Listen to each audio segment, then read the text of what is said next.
Hello and welcome to the Be There commentary. I am Be There director J.S. Johnson, world famous, world renowned, world known, worldly, otherworldly, and world traveler. No, actually I've never really been anywhere. Regardless, lucky for you, you get to sit through 10 minutes of a student short film commentary. Oh yeah.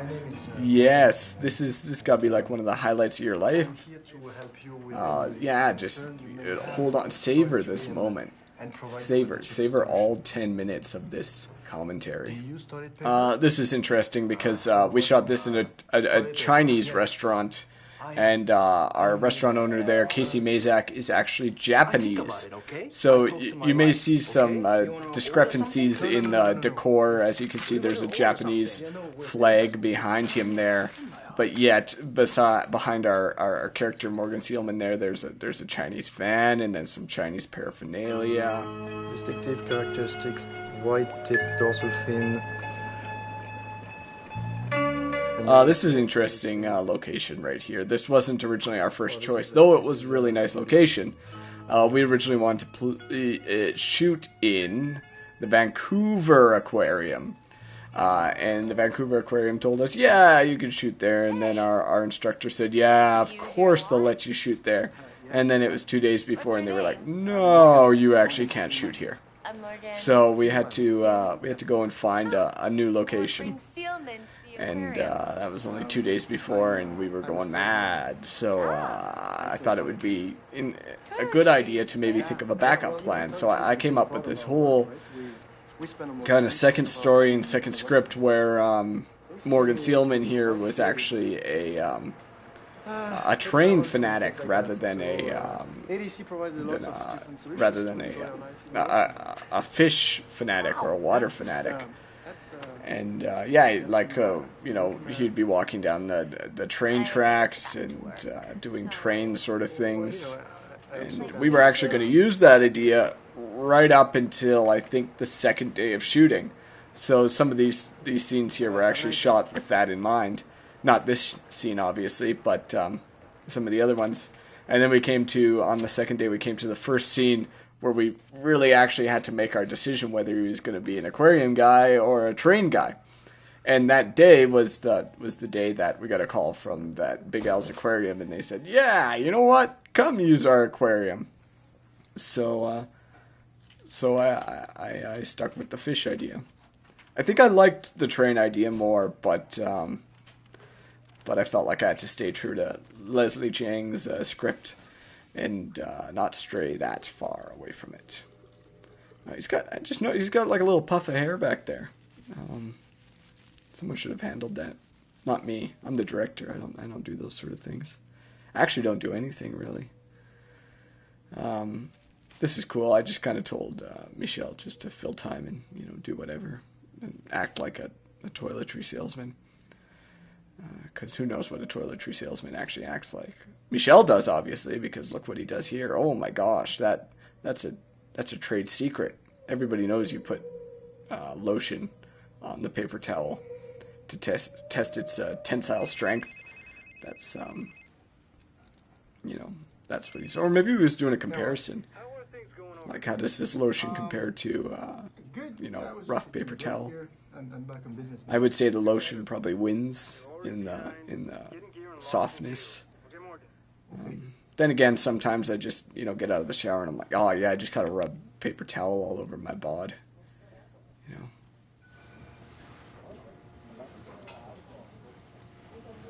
Oh, he looks so sad there. It just kind of crushes. It's crushing, little crushing. I like this scene. This is fun. This is what made me want to put Michel and Kasey back together in Cali Balloons. I think it looks like they're having a lot of fun in this scene, and I think it comes across. I really like the way they work together. I mean, it's a short scene, and there's not much to it, but they just do a good job. Sometimes it's little things. Look at the. Ooh. Oh. See, he needs to pull out some lotion. Okay, feel the difference. And squirt some lotion on it. Come on. No, This is our it's not going to do it. 2001 plan. Interesting little thing here. There was 3 people who actually casted Kasey Mazak in their short films in our class. Did I say that right?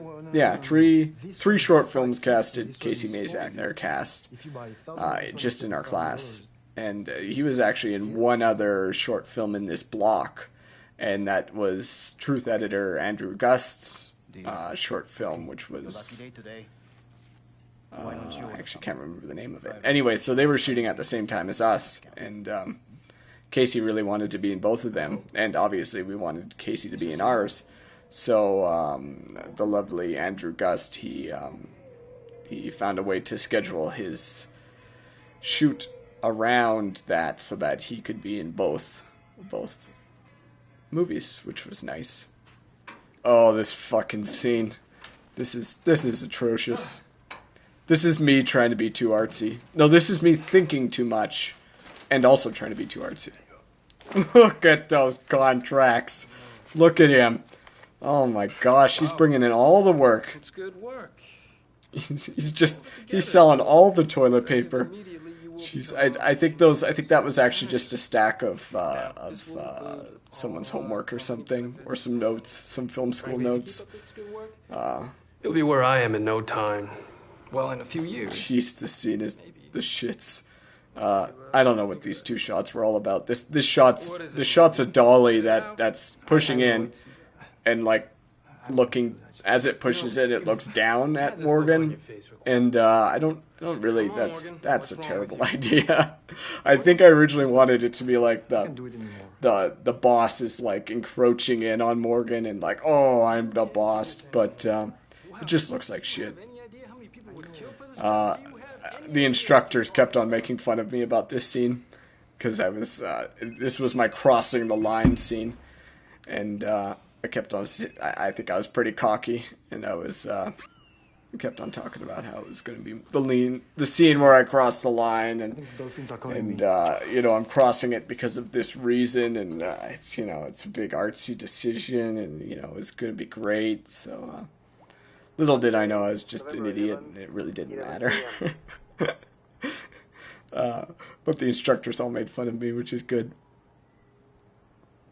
These 2 shots here, they were shot on different days. I don't think they really needed to be, but I think we just wanted to feel like we were making a movie, so we did that.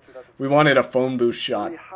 Someone told us what that meant, so we were like, oh yeah, we're just going to do a phone booth shot. Film school students are the worst, seriously. We really, just the worst. I can see why no one wants to hire them. That's why I've never had a job. I don't want to go to bed either. I want to be a shark. You should have undone that top button. Just seeing that now. It's because you just loosened his tie. What does that do? Michel Duran, like, come on. First you screw up the pitch when you don't put the lotion on the thing, and then you don't undo the top button.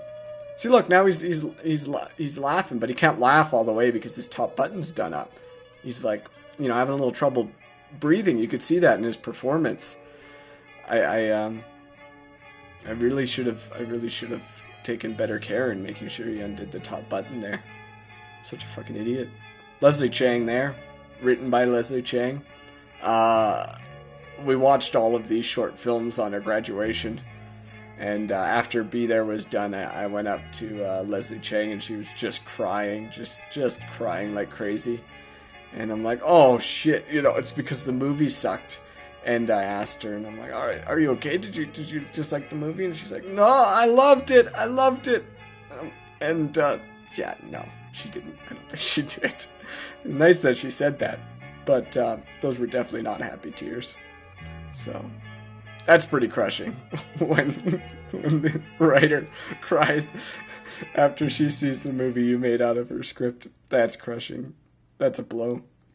But Leslie's great. Leslie did the art direction on Cali Balloons, so obviously we made up. And you know what, if you watch this, Leslie, and oh shit, the movie's done. And actually we're happy, you can just leave that in the comment. You can just be like, Be There is the best movie I've ever seen in my life.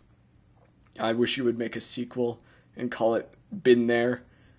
and then you could make a third one and call it Been There, Done That, and then it'd be like the Be There trilogy. And the second one is actually about Morgan, and he actually didn't want to be a marine biologist.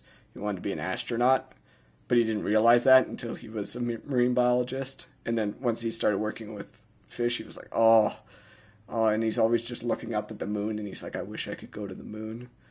And then he sells a bunch of toilet paper to the fish, and then he quits his job and takes the money that he made off of the toilet paper sales to the fish, and he builds a spaceship.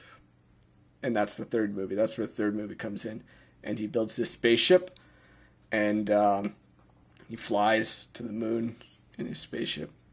And he lands on the moon. And then the last one ends with a cliffhanger because he's on the moon, and he sticks his flag in, the Morgan Sealman flag, and he looks down at the dirt, and he's like, oh, I wish I was a geologist. Is that what geologists do? Yeah, they do dirt stuff, don't they? Anyways, this movie's been done for like 5 minutes, so hey, congrats. If you watched all the way through, that's pretty good. That's pretty good, right? Nice work. All right, great. Well, check out my other movies. Check out Truth. I'll put an annotation up there. There's an annotation. Check out Truth, and check out Cali Balloons. Have a little gander at that one too. And they both come with commentaries, which is great. Good for you. You can just fill your life with me. I'll fill you up. I'll fill you all up. I'll take up all your time, and then you can, spend a weekend just with me and you. Yep. Later. Bye. Bye-bye.